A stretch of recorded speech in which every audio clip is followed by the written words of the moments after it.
지난주에 그 교회에 왔다가 집으로 돌아가는 길에 내가 저는 담지교를 향해서 이렇게 걸어가지 않습니까? 평소와 같이. 길 한복판에 이렇게 광고 포스터가 이렇게 눈에서 들어왔어요.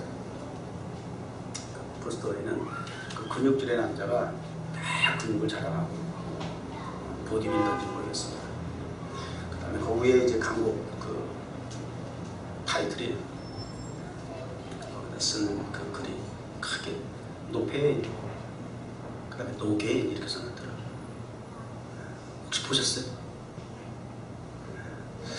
그래서 근육질의 남자와 노페인, 노게인이 무슨 상관관계가 있을까? 그 집에 가서 문구가 하도 그 포스터가 강렬하게 들어오니까 집에 가서 컴퓨터에서 검색창에 딱 쳐봤어요. 노페인, 노게인. 이렇게 오묘한 의미가 있을 줄이야. 제가 찾은 걸 잠깐 설명을 해드릴게요. 이 신체에는 항상성이라는 게 있는데 홈오스타시스라고 그러거든요. 이 항상성이라고 하는 게 무엇이냐? 이 생명을 유지하기 위해서 항상 같은 환경의 성질을 이렇게 조성해 나가는 그러한 운동력이라는 거예요. 그러니까 자생력이라고 그러겠죠. 예를 들어서 정상적 그 신체에 자극이라는 것, 스트레스라고 하거든요. 고통이죠.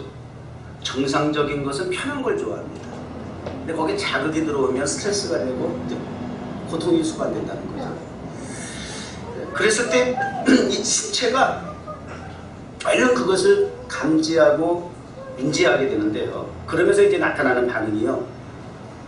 그럼에도 불구하고 그 항상성을 유지하기 위해서 이제 레스폰스, 그 반응이 이제 즉각적으로 온다는 거예요. 그러한 자극이 이제 계속 반복이 되면 신체는 이제 적응해 나가고 그 스트레스에 자극에 적응해 나가기 시작한다는 거예요. 아답테이션이라고 적응해 나간다는 거예요.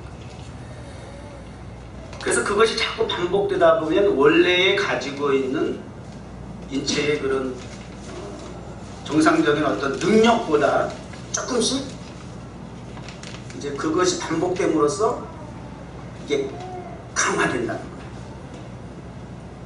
레인포스멘트, 강화가 된다는 거예요.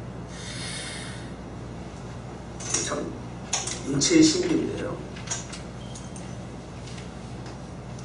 창조주 하나님께서 우리 사람에게 이 흙으로 만든 보잘것없는 재료를 가지고 만든 이 사람인데 이 속에서 수만 가지, 수백 가지, 수억의 그 뇌세포를 비롯해서 모든 신체 조직이 이렇게 외부에서 자극이 올 때는 자극이 오는 대로 받아서 그것을 적절하게 적응할 수 있도록 반응을 하고 그것이 계속 공격적으로 자극이 된다 할지라도 그것을 계속 오히려 잘 적응해서 반복되어지다 보면은 오히려 그러면 그럴수록 이 자생 능력으로 말미암아 신체 조직이 더 강화된다, 건강해진다. 그러니까 예를 들면 왜 내가 이게 그 보디빌더가 근육질 자랑하면서 그 노페인, 노게인이라고 쓴지 알겠어요.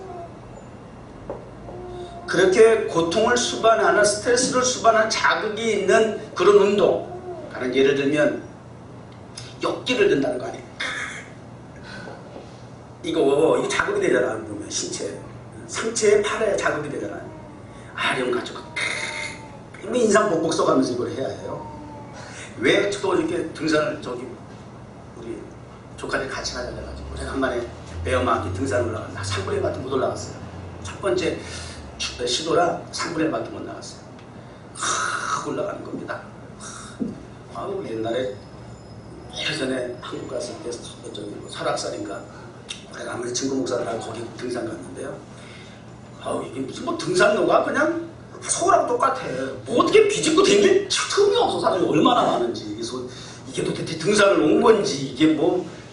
근데 사람이 전부 다 막 땀 흘리면서 왜 이렇게 땀을 흘리고 자극을 주고 우리 조카고 너는 왜 왔는데 그래 삼촌 나는 이렇게 하체가 약해. 그래서 하체 근육을 좀 발달시키기 위해서 우리 저 개인 저 트레이너가 있다는 거야.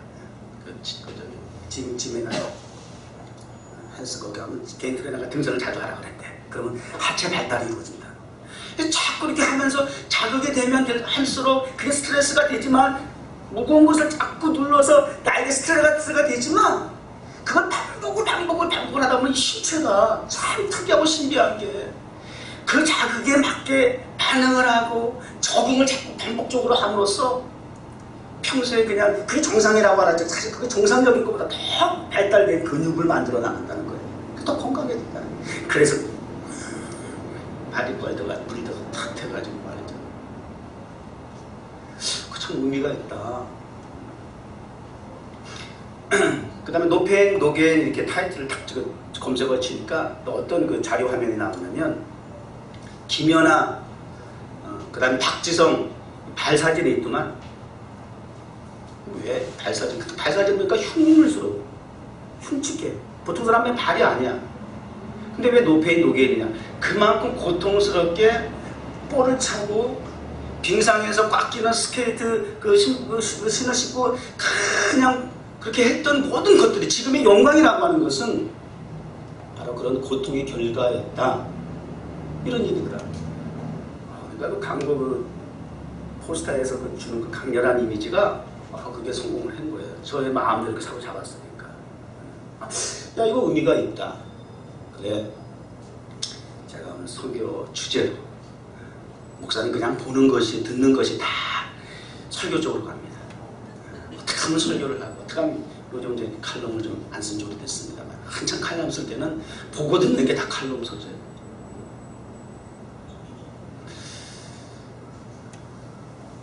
자, 오늘 본문 말씀. 근데 어떻게 하는 거냐? 제가 무슨 뭐 트레이너입니까? 여러분의 신체 건강 강화를 위해서 제가 세미나 합니까? 뭐 어떻게 하는 겁니까? 도입부에 불과한 겁니다. 근데 이렇게 얘기가 좀 이렇게 도입이 되면 그 다음에 말씀 들어가는데 좀 자연스럽고 또 결론을 내릴 때 이렇구나 이렇게 좀 이해를 돕는데 영향을 끼치거든요. 오늘 성경 본문에 들어와서 한번 적용해 보자고요. 왜 노페인, 노게인이 이 설교 주제가 오늘 본문 말씀하고 무슨 상관관계가 있느냐 한번 말씀을 보자고요. 그때에 라고 말씀을 시작합니다. 그때에 어떤 때란 얘기예요? 그때가 여러분들에게 있어서의 그때에 하면 강렬하게 기억나는 때가 어땠습니까? 자다가도 벌떡 일어나는 그때는 어떤 때입니까 도대체? 결혼하던 때입니까? 어떤 때입니까? 나는 어저께 그저께 처음 들었네. 우리 강도사 부부가 글쎄 신혼여행 가가지고 첫날 밤도 오셨다는 거. 사모님 첫날 밤부터 그냥 초저녁부터 막 골아떨어져가지고 피곤해가지고. 그리고 패키지로 떠나가지고 말이죠. 그 다음에 아침 새벽 일찍 또 그냥 또 관광 인도하는 사람이 빨빨 동원해서 또 움직였다 나갔다가 또 들어오면 또 바로 뻗어버리고 그래가지고 강도사님 밖에 나가서 그냥 바닷가에서 돌만 던지고 왔다 그러더라고요. 결혼 얘기하면 그때가 다 생각이 나죠. 어떤 때입니까? 그때라는 것이 여러분들에게 있어서 오늘 성경에서 말하는 그때는 어떤 때인가 한번 볼까요? 스데반의 일로 스데반의 일이라는 게 또 뭡니까? 그때는 어떤 때느냐? 스데반이 일이 있었던 때야. 그 스데반이 무슨 일이 있었는데요? 스데반요? 별로 길게 본문에 무슨 스데반이 어떤 사역을 했다 그렇게 뭐 내용이 복잡하거나 길거나 뭐 많은 분량을 차지하는 거 결코 아니에요. 그냥 초대교회 7 집사 중에 한 집사예요. 집사님이세요. 근데 그때의 스데반의 일로 무슨 그 스데반 집사에게 무슨 일이 있었느냐? 계속 볼까요? 스데반의 일로 일어난 환란이었네. 그때는 스데반이 일이 있었던 때인데 그 스데반이 일이 있었던 때를 환란이라고 표현하는군요. 그럼 도대체 스데반에게 무슨 일이 있었길래 이렇게 나올 거예요. 그 이전에 보게 되면 여러분 잘 아시잖아요. 스데반은 어떻게 순교했어요? 복음을 전한다는 이유 하나만으로 돌에 맞아 순교했어요. 예수님처럼 주여 저들을 용서해 주시옵소서. 저들이 하는 일을 알지 못합니다. 저들을 용서해 주시옵소서. 그리고 저들을 위해서 돌에 맞아가면서까지 순교하면서까지 그냥 저들을 위해서 주님의 사랑을 가지고 축복하고 기도하니까 말이죠. 내적으로 하나님의 은혜가 넘쳐가지고 얼굴이 천사와 같이 되더라. 뭐예요? 처음부터 노 페인 노게인이네. 고통 없는 영광이 없다고 말이에요. 땀과 수고와 희생이 없는 열매와 결과가 없다고 말이에요. 그때에 스데반 집사가 돌에 맞아 순교하면서 저들을 위해서 기도할 때에 얼굴이 천사와 같이 빛이 났더라. 외부적으로는 이것을 환난이라고 표현하고 고통이라고 표현하고 고난이라고 표현하지만 그 상황 속에서도 그것을 믿음으로 은혜로 받아들였더니 하나님께서 그의 얼굴을 천사와 같이 빛나게 해주셨더라. 하나님의 영광이 그 위에 충만하더라. 하나님의 영광은 그렇게 뭐 화려한 곳에 오늘 부른 찬송같이 말이죠. 화려한 음악보다 더 열정 있는 곳에 하나님의 영광이 많은 거 아니에요.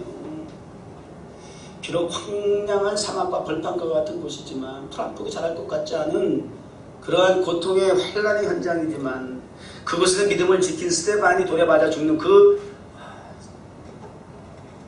여기 영화로 만들었다고 하는 생각하고 그 환경을 한번 우리가 생각해봐. 여러분이 극중 스데반 집사야. 얼마나 참혹해. 여러분 요번에 보스턴 테러 그 폭탄 테러 해가지고 어린아이가 죽고 말이지 여기저기 다리 잘려가지고 끌려 실려가고 하는 환경 보셨죠? 얼마나 비참해. 불에 맞아 죽는 그 현장 참혹하게 짝이 없죠. 그런데 그곳에 하나님의 영광이 있네.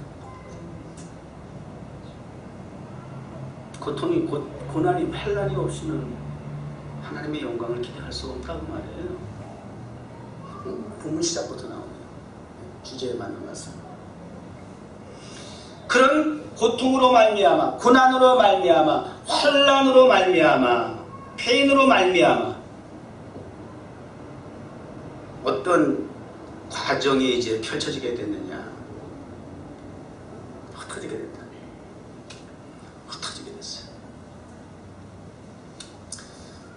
예루살렘 교회가 흩어지기 시작했어요. 예루살렘 교회, 그 밑에도 이제 예루살렘 교회가 이제 나옵니다만, 예루살렘 교회는 사도들에 의해서 세워진 교회예요. 유대인들에 의해서 세워진 교회, 소위 말하는 chosen people, 선민에 의해서 세워진 교회, 그리고 하나님의 약속의 땅, 소위 말하는 성지에 세워진 교회. 그 예루살렘 초대교회가 베드로 사도가 복음을 전하면 그 교회에 자랑이고 감사가 있다면 베드로와 같은 위대한 사도가 있었다는 거, 기회종이 있었다는 거, 감사죠.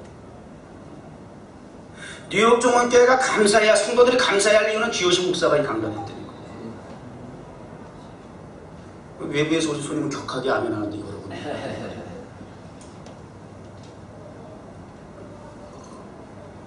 한 번 설교를 들으시고도 동의하시면 돼요. 너무 이 좋은 게 편한 게 일상화되다 보면 그게 좋은 줄 몰라. 그게 감사를 몰라. 그럴 수도 있어요. 꼭 여러분이 그렇다는 게 아니라.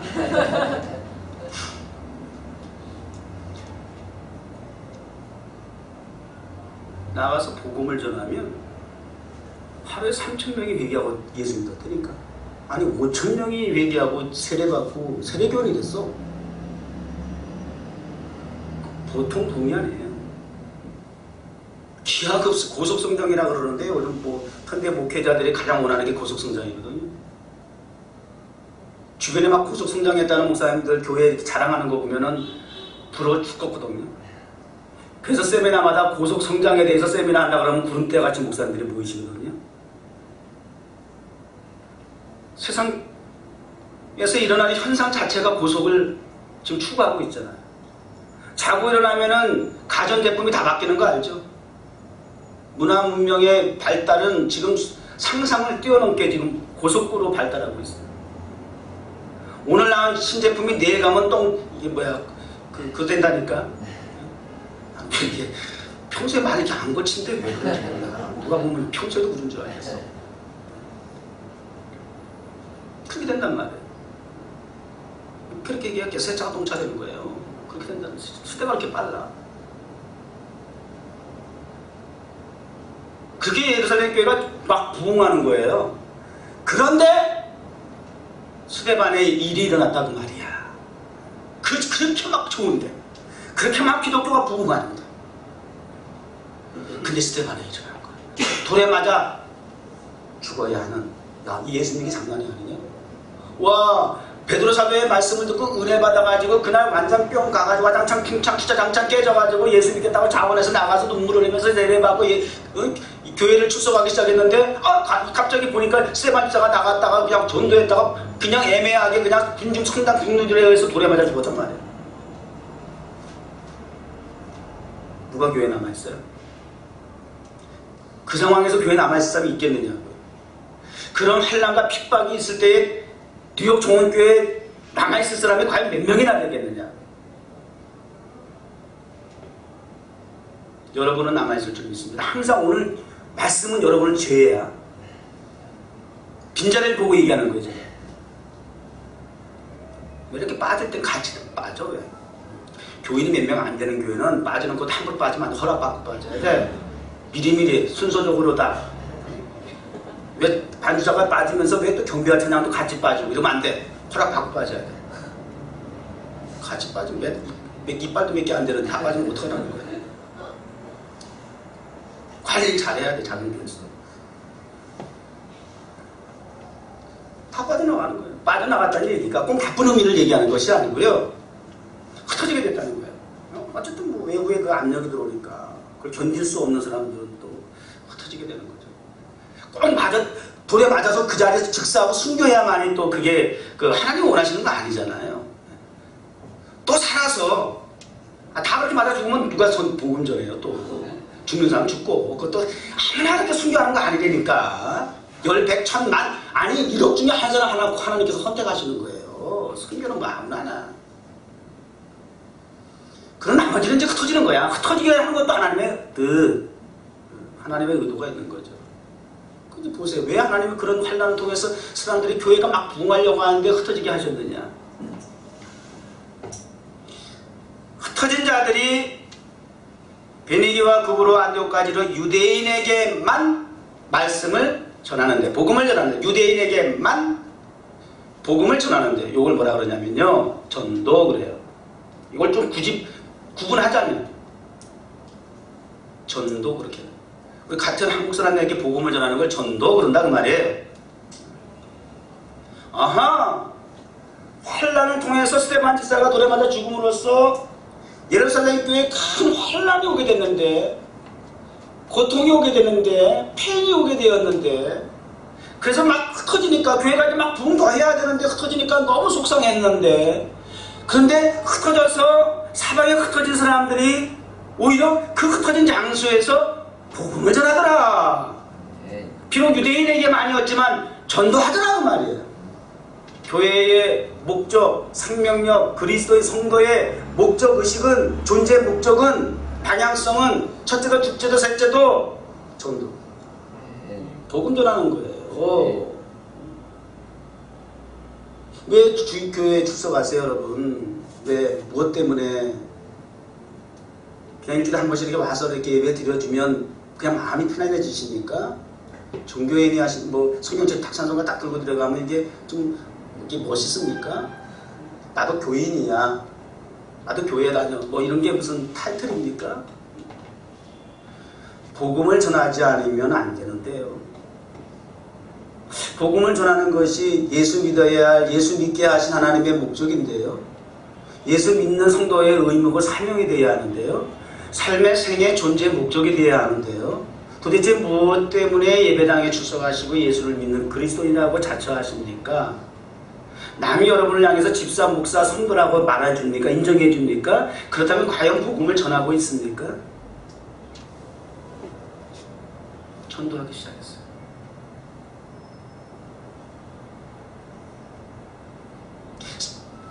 베드로가 나가서 설교하니까 3,000명, 5,000명 교회가 부흥했어요. 가만히 앉아서도 자생적으로 교회는 부흥하게 생겼어.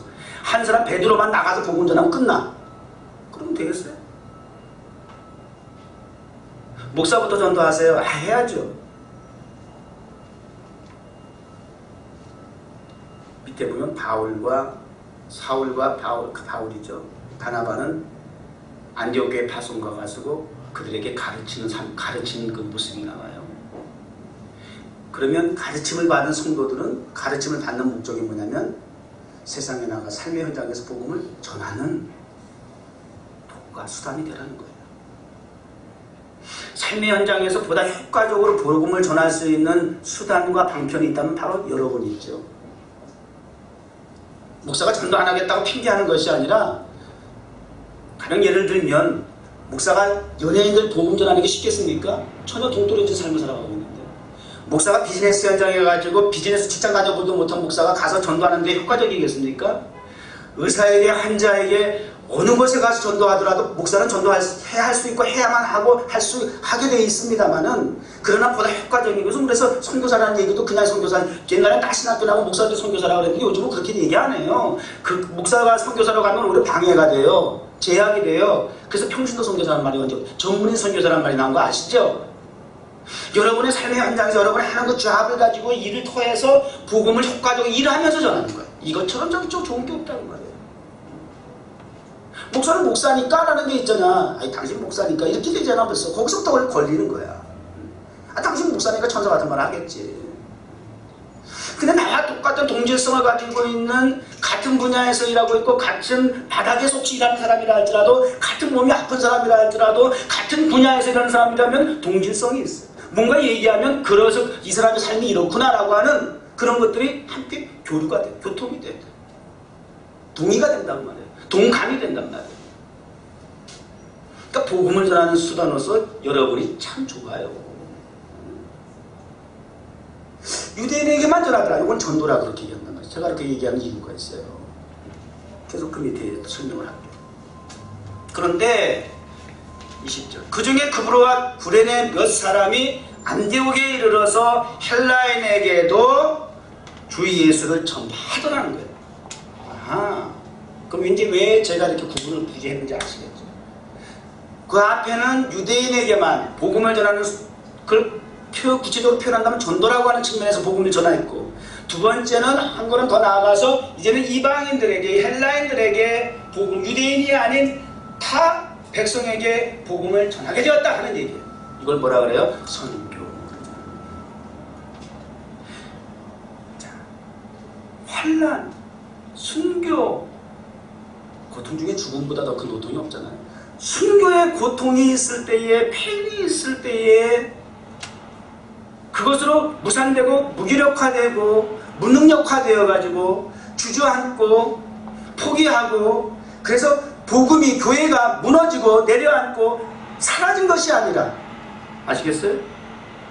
이러한 외부의 압박과 스트레스, 고통이, 자극이 왔을 때에 도리어 교회는 자생 능력이 있는데, 그것을 딱 핍박이 왔을 때 반응하면서 흩어지는 결과를 가져오게 되었지만, 그곳에서도 살아있는 그리스도인들이기 때문에, 정상적인 그리스도인들은 그 두려움 때문에, 그 핍박 때문에, 고통 때문에 복음을 버리는 것이 아니고, 죽은 그리스도인이 되는 것이 아니고, 생명을 잃어버린 무늬만 이름만 그리스도인 교인이 아니라 자생 능력을 키워서 담대하게 복음을 전하게 되더라고 말이에요. 전도와 플러스 선교까지. 이럴 때 할렐루야 하는 거예요. 할렐루야 아무 때나 안 말하는 게 아니고, 이럴 때 복음을 전하는 현장이 할렐루야야. 내가 좀 기분이 좀 할렐루야. 오래전에 저는 신학교 다니고 전도사 때뿐만 아니라 전도사 때도 올라가죠. 청년 때도 그렇고요. 거의 기도원, 주말만 되면 기도원 올라갔어요. 산에 올라갔어요. 뭐 여름에는 수련회 저기 학생들 데리고 막 올라가고, 막 이렇게 내려 혼자 이렇게 올라갔다 내려오는 어느 날, 기도원에서 막 집회 끝나고 내려오면 막 구름대같이 사람들 내려오거든요. 그럼 뭐 버스 같은 것도 그렇고 자리 잡기가 쉽지 않지 않게. 기도원에서 내려오는 어떤 아줌마 같은데 누가 이렇게 내리니까 그 빈자리에 쏜살까지 뛰어가서 앉으면서, 그 좁은 자리가 덩치도 이렇게 크신 아줌마가 이렇게 해가면서 앉으면서 할렐루야 그러더라고. 왜 거기서 할렐루야 그래? 다른 다른 사람에게 양보하면서 할렐루야 그래야지. 지가 그 좁은 자리 군대에 밀어가면서 말이죠. 옆에서 짜증나게 밀어가면서 그런 거 앉으면서 할렐루야 그러고 말이죠. 할렐루야 우리가 습관적으로 하는 거 할렐루야 이거 당연히 그리스도의 모습이면 참 좋고 향기롭고 좋은데 이거 의미 없이 남발하면 안 돼요. 결정적이게 좀 할 때 또 안 해. 할 때는 안 해요 또 근데 왜 그러잖아. 군대 있을 때 우리 사령 하나가 빤스에다가도 할렐루야 써놨다고 이렇게 걸어놨는데 빨래 복음을 전하는 현장, 전도하고 선교하는 현장이 할렐루야지. 고통이 페인이 개인을 만들었는데 복음을 전하는. 그래서 어떤 결과가 또 나 구체적으로 뭐라고 해요? 주의 손이 그들과 함께 하심에 수많은 사람들이 믿고 주께 돌아오더라. 이게 개인이야. 개인에 해당하는 부분이야. 페인이 있었더니 개인이 왔어요. 열매가 왔어요. 결과가 왔는데 수많은 영혼이 주께 돌아왔어요. 구원받는 믿는 자의 수가 플러스 더하여지더라. 하나님의 나라 하나님의 교회는 부흥하고 확장되어야 됩니다. 그것이 할렐루야, 그것이 진정한 할렐루야 교회입니다.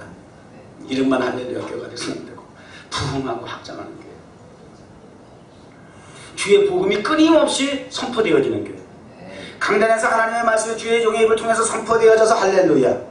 그 말씀을 듣고 아멘 할렐루야 하고 받아가지고 삶의 현장에 들어가서 또 받은 말씀 주신 말씀대로 복음을 전도든 선교든 전하는 여러분들의 삶의 현장이 할렐루야. 뉴욕은 얼마나 좋은 이점을 가지고 있어요. 전도와 선교를 함께 할 수 있죠. 전도가 가능한 케이타운, 선교가 가능한 타임스퀘어. 우리는 두 마리 토끼를 다 잡아. 우리 뉴욕 정원교회 이 두 마리 토끼를 다 잡을 수 있는 기회를 하나님께서 주셨어요. 케이타운에서 전도하고 여러분 우리 전사님 또 강사님 또 토요일마다 밖에 나가서 찬양전도 하시나? 우리 뉴욕 정원교회는 이제 곧 밑에 삽시다. 감사한 게 바로 이런 부분들이에요. 목사가 전도하러 나갑시다 뭐 합시다 더 강도사에게 지시하고 전사님을 지시해서 하는 게 아니라 자기가 받은 사명 기쁨으로 자원해서 한다는 거죠. 날씨가 이제 또 풀렸으니까 알아서 나가서 길에 나가서 또 기타 하나 들고 그러고 나가도 복음 찬양을 전하는 거예요. 복음을 전하는 거예요. 끊임없이 믿든지 아니 믿든지 매주 월요일은 또 그렇게 해서 복음을 전하는 전도의 그 대열에 우리 강사님 또 쓰임받고 토요일날 또 월요일날 저녁 9시는 또 타임스퀘어 가가지고 선교 현장이 되잖아요. 겁니다. 그냥 뭐 우리말로 복음을 전하든 영어로 하든 그냥 사방 세계 여러 나라에서 모인 사람들이 이런 데니까요. 얼마나 화원하고 말이죠. 뜻 있는 사람은 와서 간증도 하고 말이죠. 왜 그런 결과가 나올 수 있었느냐. 주의 손이 그들과 함께 있다는 거죠. 뭐 그냥 기분 내킨 대로 의지대로 감정의 기복의 변화에 따라서 이루어지는 일들에 대해서는 하나님 그렇게 관심 없어요. 오늘 드린 찬송처럼 마음의 중심에서부터 하나님을 사랑하는 마음에 복음을 전하다 도래마다 죽는 순교를 각오하기까지. 아니 복음 전하는 게 쉬워요 안 쉬워요? 복음을 전하려면 개인 고통이 있어 없어요? 무슨 뭐 맞아야만 고통입니까? 누가 요즘 우리 복음 전한다고 누가 우리를 핍박합니까? 아 돌을 던집니까? 돌을 던지는 건 없지만 돌보다 사실 더 무서운 이 말이 나와. 독을 품은 말을 통해서 기를 팍 죽이지.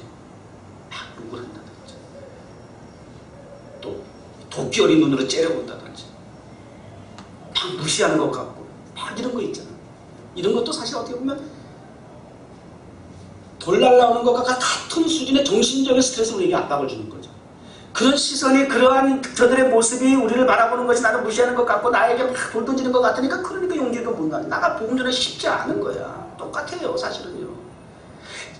작은 순교를 우리가 숙지하지 않고 인지하지 않고는 복음 전할 수가 없는 거예요. 각오해야 해.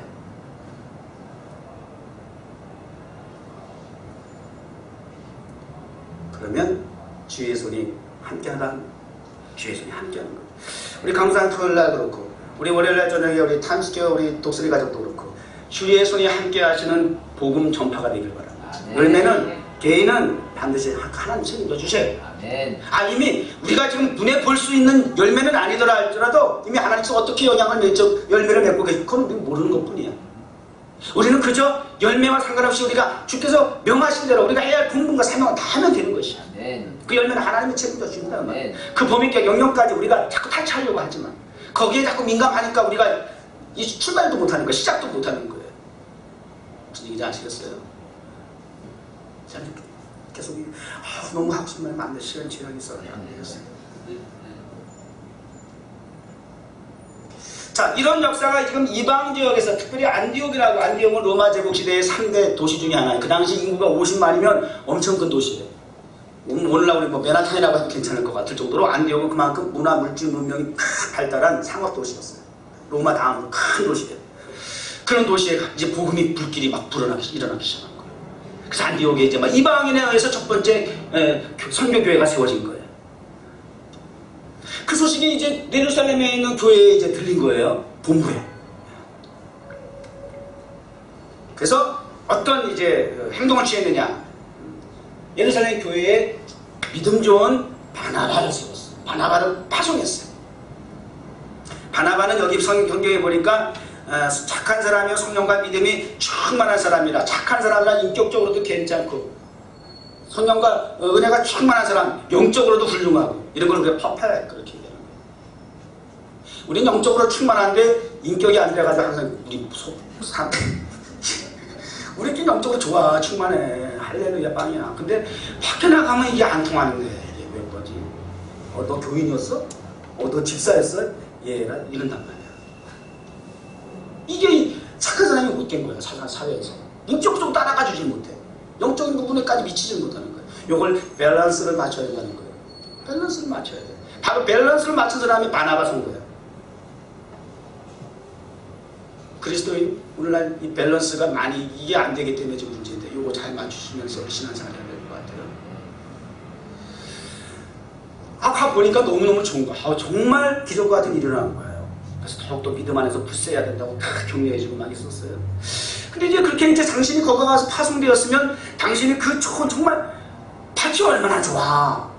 밭이 얼마나, 또 남들이 그냥 막 일반 성도들이 가가지고 막 복음들, 일반 성도가 가서도 복음들 했는데 막 교회가 부흥을 해가지고, 그런 게 딱 파송받았으니까, 거기서 목회 잘하면 좋잖아. 요즘 말로 하면. 좀 잘 세워진 게 앞으로 부흥할 가능성 있는 게 딱 초빙받으면 가면 좋잖아. 난 왜 근사 안 불러주는 거야.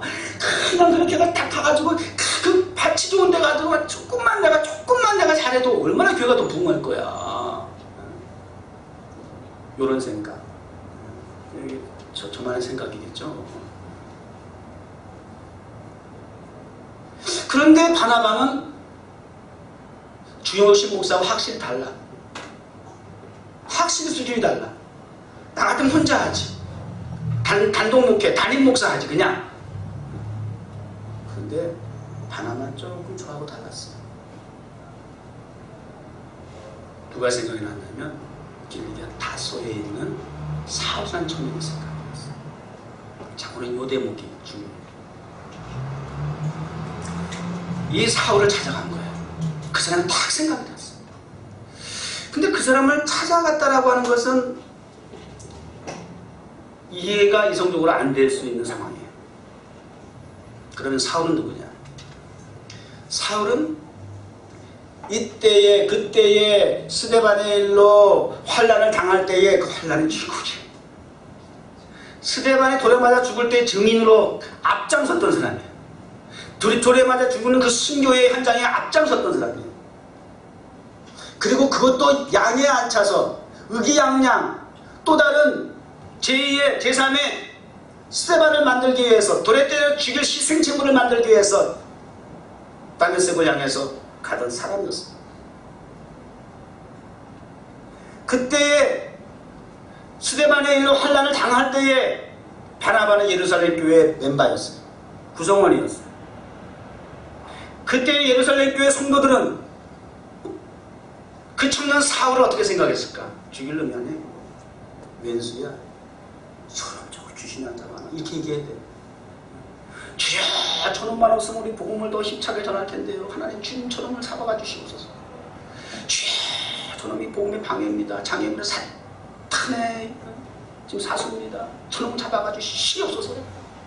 오, 이게 정상적인 거 아니에요? 자, 바나바와 사울의 공통점은 찾아가는 사람이었어요. 찾아가는 사람. 사울은 예수 그리스도를 믿는 사람들을 핍박하고 박해하기 위해서 찾아가는 사람. 바나바는 찾아가는 사람인데 원수 같은 종자라도 찾아가서 그로하여 그리스도인 만드는 사람. 공통점은 찾아가는 데 있어요. 마귀 새끼도 찾아다닌다니까.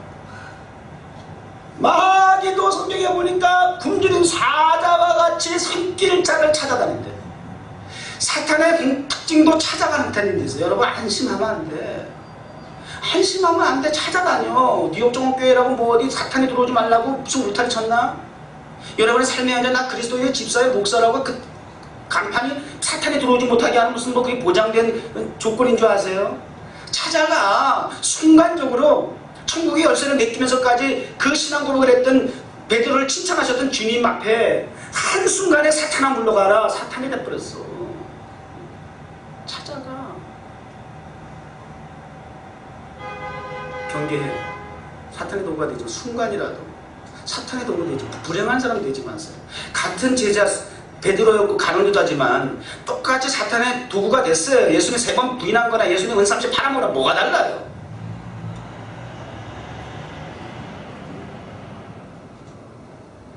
회개하고 돌이키고 다시 십자가를 지고 사명을 감당했던 베드로 돼야 되겠죠?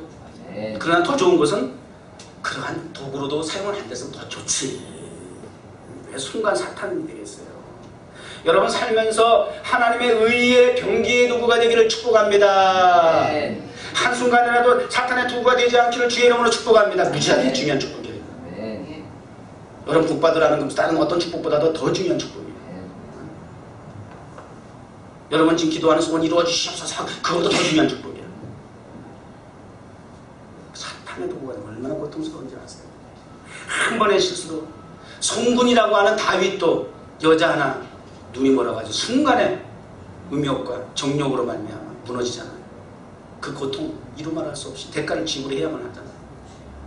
다시 회복하긴 했지만 그러나 침상이 젖도록 눈물을 뿌리고 울어야 했고 거기서 나온 불의의 씨앗 아들은 죽어야 했고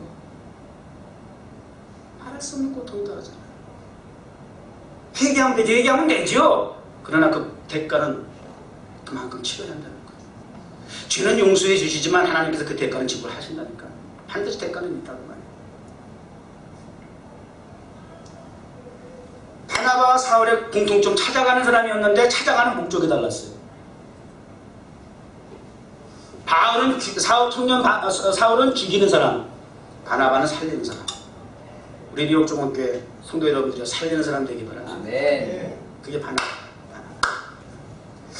그런데 그 청년 사울이 생각이 난다고 말이야. 지금 사울의 입장은 자 안으로는 유대 열심당원이라고 그러는데 극단주의예요. 예수를 믿는 추종하는 사람들 돌에 따라 죽여야 할 정도로 그들은 극단적인 유대주의자들이에요. 근데 거기에서 이제 다메섹도상에서 주님을 만나고 변화돼가지고 그 다음에 이제는 거듭나가지고 주님이 이제 명령을 따라서 사역을 준비하는 그 과정 속에 있는데 지금 안으로는 유대인들에게는 지금 잡히기만 잡혀봐. 그 배반자 죽일 거야. 아예 목숨 걸고 사울을 죽이려고 작정하는 무리들이 등장할 정도로 그렇게 있었고 그럼 내부적으로 은혜 받아서 교회 안에 들어왔는데 교회 안에서 그를 그럼 인정했느냐? 얼마 전에 그 스테반 주사를 돌에 때려 죽이는데 증인으로 섰던 사람이 갑자기 예수 믿었다고 교회 들어온다고 그 시선의 시각이 그 마음의 그 고정관념이 금방 쉽게 바뀔까요? 생각날 때마다 이 사람이 그러고 있잖아. 뭔가 이렇게 좀 하면 저 사람이 옛날에 뭐 했다고 했지? 에이 하는 게 아니라 야 예수 믿어도 어쩔 수 없다 야 뭐 이런 거 있잖아. 그 고정관념에 의해서 그런 시각, 시선 이게 얼마나 괴로운지 몰라. 인정을 받을 수가 없어요. 그런 상황 속에 있었던 상당히 지금 힘들고 어려운 고통 속에 있는 사울이라는 그 청년을 바나바가 딱 생각한 거야. 그리고 그 바나바 청년을 불러다가 아무도 그를 부르지 않는데 세우지 않는데 협력하지 않는데 그 청년 사울을 불러다가 안디옥 교회에 데리고 와서 함께 1년 동안 함께 하면서 말씀을 가르치더라는 겁니다. 이건 동역이라는 거거든요. 고통은 분담하는 거죠. 고통은 분담하는 겁니다. 고통은 나누는 겁니다. 그렇게 나누면 개인 열매가 있는데 영광이 임함, 하나님의 영광이 나타나요. 고난을 나누니까, 고난을 함께 하니까 십자가의 영광도 부활의 영광도 함께 하는 거예요. 죽음을 나누니까 거듭나는 새 생명의 역사도 함께 할 수 있는 거예요. 그게 교회 공동체의 의미잖아요. 존재의 목적이잖아요. 함께 하는 거, 나누는 거. 사울의 그 고통을 바나바가 나눴던 것이에요. 그래서 안디옥 교회를 세우고 견고하게 초대교회 역사 속에서 세계 선교의 주역으로 쓰임받았던 안디옥 교회. 그래서 우리 한인교회 이름도 예루살렘 교회 이름보다 다 안디옥 교회 이름 더 많아요. 안디옥이라는 이름이 붙인 교회가 얼마나 많은지. 특별히 선교의 어떤 특별한 목적의식을 가지고 세운 교회들일수록 이 안디옥이라는 이름을 많이 쓰시더라고요. 고통을 나누는 겁니다.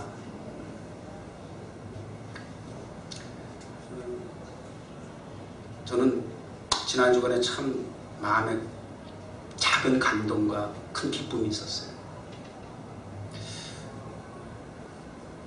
우리 아들 제프리가 어제부터 우리 청년부 예배로 나와요. 청년부, 아직 하이스쿨 졸업 그레이주에이션 안 했어요. 그러니까 청년부 들어가지 않아도 되는데 청년부에 나오기 시작했어요. 청년부에 나간다고 그러길래 사실 깜짝 놀랐어. 여러분 아시잖아요. 교회 와서도 이 언어가 좀 불편하니까 영어권에서 여기서 태어나 자라서 그러니까 굉장히 여러분들하고 대화도 잘 안 하고 항상 제 사무실에 혼자 있고 그러던 우리 아이 막내입니다. 청년부에 나간다고 그러니까 왜였어? 굉장히 깜짝 놀랐어. 목사 아들인데 당연하지. 목사님 당신 아들이 교회 나간다고 깜짝 놀라? 깜짝 놀라요.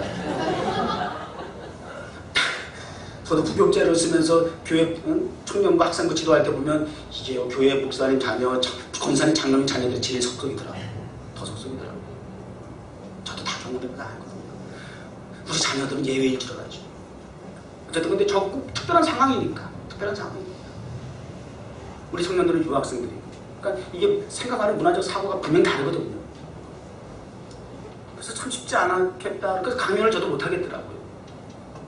한참 때는 저도 답답해서 다른 이민교회 보내려고도 했어요. 그래도 아빠 목사님 교회에 나온다고 의리를 지키더라고요. 근데 여기 청년부 나오기 시작했단 말이에요. 근데 제가 뒤에 들리는 얘기가 청년부에 나오게 된 그 동기를 누가 그 얘기를 하기를 요즘 엄마가 조금 셋해 보여서 자기가 청년부 나감으로써 우리 엄마를 조금 해피하게 해드리고 싶다.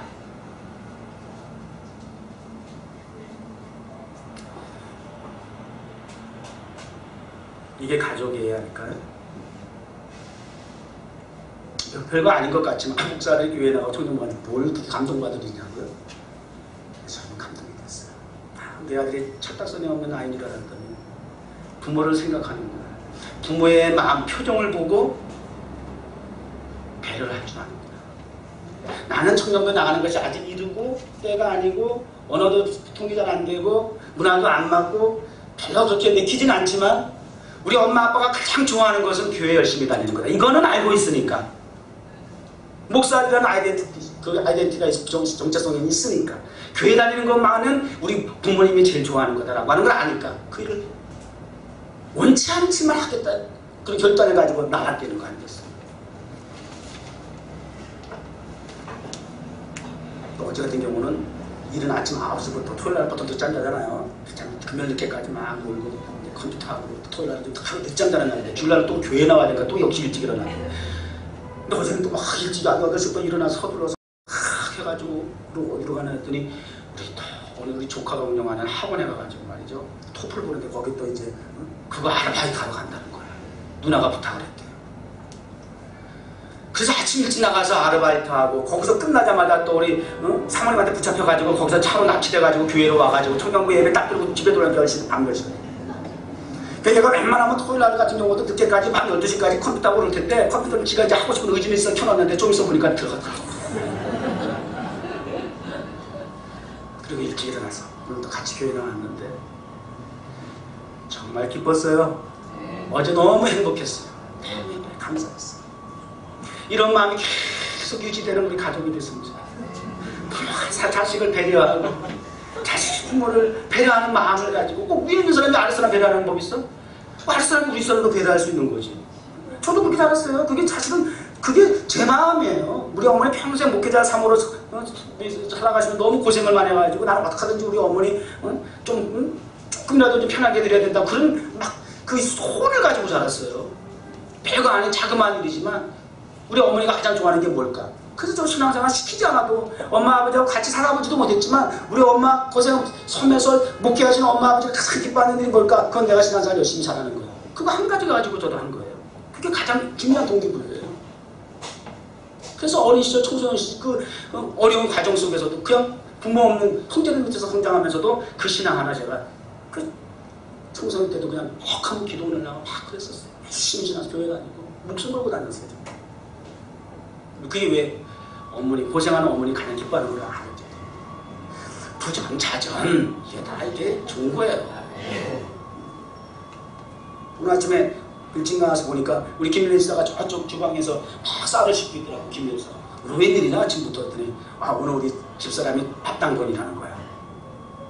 남편이 살아가는 법을 아는 거지. 남이면 청년과 총각과 처녀면 무슨 그런 일이 있겠어요. 가족이니까 부부니까 자기 아내가 오늘 정신 제공을 위해서 곧 그 수고하는 그 수고의 땀을 나눠야 된다는 거죠. 나눠야 된다는 생각이 남자 채널이고 뭐고 집사고 뭐고 뭐가 중요하다고 말이야. 걷어붙이고 씹는 거지. 아름다운 거죠. 그게 기쁨이죠. 고통을 나누는 거죠. 교회 공동체 그래야 되지 않겠습니까? 우리 교육자들 전 정말 행복합니다. 아까도 말씀드렸지만 우리 강도사님 전사님 정말 목사 눈빛만 보고 움직여버려요. 우리 아들이 우리 엄마의 눈빛을 보면서 결정을 했다고 하는 것처럼 우리 부교육자들도 목사의 눈빛만 살피고 벌써 뒷얘기도 들려. 안 들리는 거 아니에요. 목사님 무슨 일 있으신가요? 그런 얘기가 들려. 그래서 살피면서 뭘 원하실까 하고 그냥 알아서 하시는 거예요. 뭘 얘기를 할 게 있어요. 이게 아름다운 공동체죠. 동역자죠. 밤을 새워서 얘기해도 못할 것 같아요. 시간이 벌써 다 지나가고.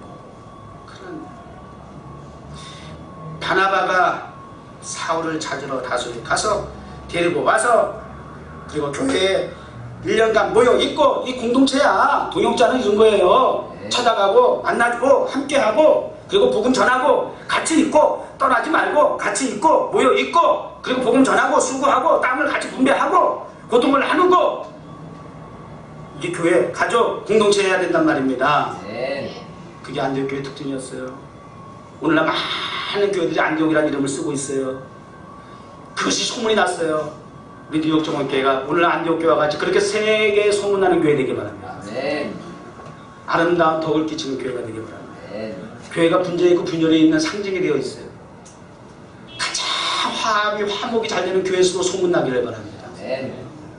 그런 목사와 우리 교육자가 되고 우리 목사와 성도와의 관계가 되는 그런 개인도 함께함으로써 페인도 함께함으로써 개인을 함께 나눌 수 있는 그러나 노개인, 노페인, 노페인 마음이 노페인, 노개인 고난이 없이 환난이 없이 구원, 새 생명, 회복, 힐링, 부흥, 축복, 영광 없다는 것.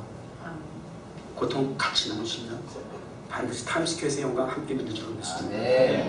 기도하겠습니다. 하나님 감사합니다. 지체의 항상성이라는 조직이 있답니다. 참 우리 하나님은 우리 인간을 얼마나 창조 과정에서도 배려하셨는지 그렇게 하면서 우리 인간은 스스로 자생 능력을 가지고 살아갈 수 있도록 그렇게 신체의 신비로움을 조성해 주셨습니다. 하나님 아버지 우리 뉴욕 종원교회 교회도 그런 자생 능력을 복음 예수 그리스도라는 이름을 통해서 특권을 주셨으니 하나님 교회가 왜 망하고 왜 무너지고 교회가 왜 문을 닫아야 됩니까? 하나님 그럴 수 없습니다. 핍박이 있을 수는 있을수록 악조건이 있을 수는 있을수록 하나님 오히려 그럴 때 더욱더 자생 능력이 강화되어서 시련, 스트레스, 환난, 고통이 오히려 교회를 더 굳세게 하는 하나님의 복음을 더 힘있게 증거하고 하나님 나라 확장하게 하는 동기부여가 돼서 더욱더 강화되는 하나님의 교회 되게 하여 주옵소서. 예수님의 이름으로 축복합니다.